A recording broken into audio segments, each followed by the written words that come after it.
Vieta un laiks, kur satiekas mākslas valoda, idejas, radošums, izglītība un kopības gars. Tas ir festivāls Māksla būt kopā, kas nu pat aizritēja Cesvainas pilī uz diskusiju un domu apmaiņu aicinot tik vienu, tostarp studentus, lektorus, mūziķus un improvizatorus. Man liekas, jauniešos ir ļoti jāveicina vērtības. Šis pasākums ļoti tieši parāda, ka viņi to var, ka viņi mums ir un ka mums ir jaunieši, kas ir ļoti radoši un kas ir ļoti atvērti. Un šīs diskusijas ir brīnišķīgs līdzeklis, kā uzrunāt arī mūsdienu jauniešus un veicināt viņos interesēties, apmeklēt gan kultūras pasākumus, gan pašiem kļūt par kultūra vides cilvēkiem. Jaunieši viņi tikai ienāk šajā kultūra telpā, līdz ar to mēs viņus informējam par to, kā mēs darbojamies, un mēs sadarbojamies ar viņiem, aicinot viņus pievienoties, darboties, nākt ar savām jaunajām svaigajām idejām, jo katrai paaudzei ir savs redzējums par to, kādai kultūra telpai būtu jābūt.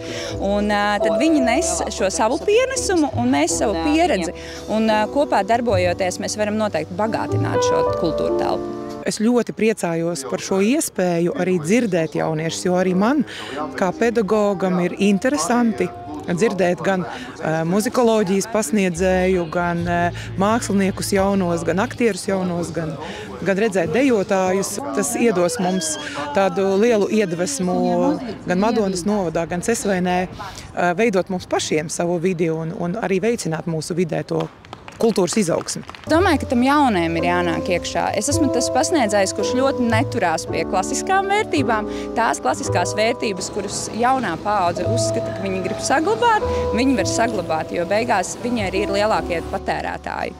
Uzspiest nevajag? Nē, noteikti nē. Viņiem ir jādod iespēja izpausties. Un šobrīd tas vispār vairs nav tik daudz par zināšanu nodošanu, kā par orientēšanos milzīgā informācijas daudzumā.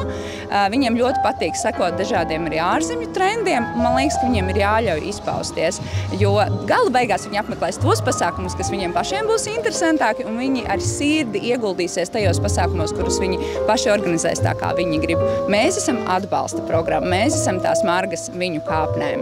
Lai cik mēs daudz būtu kultūras koledžā studentu, gribas vairāk. Būšu godīga. Reāli vēlamies vairāk kolēģus, vēlamies vairāk redzēt jauniešu jaunās idejas un ierosinājumus. Un tā ir tā māksla būt kopā, jo lai cik dažādas tev idejas būtu, arī iet runa par šo dažādo pieņemšanu. Ja pat jums ir dažādas atbildes vai dažādi viedokļi un kas cits, mēs, protams, būt kopā.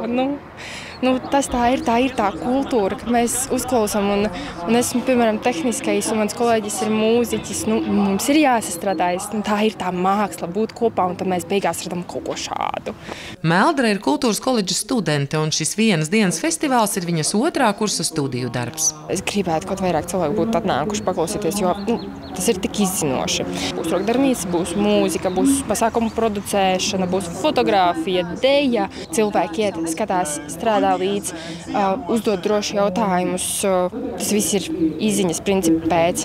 Un, protams, ka mēs beidzam ar koncertu. Tā kā mums ir pilna diena, mums ir ražīga diena, un es ceru, ka vienkārši publika tikai nāks un nāks. Jāpiebilst, ka pasākuma ietveros tika izsludināts zīmējuma konkurss skolēniem ar mērķi veicināt bērnu radošumu un māksliniecisko izpausmi, kā arī popularizēt mākslu kā līdzekli sabiedrības vienotības veidošanā. Konkursam tika iesūtīti vairāk nekā 90 darbi, to vērtēšanā iesaistās gan žūrija, gan Cesvainas pils viesi.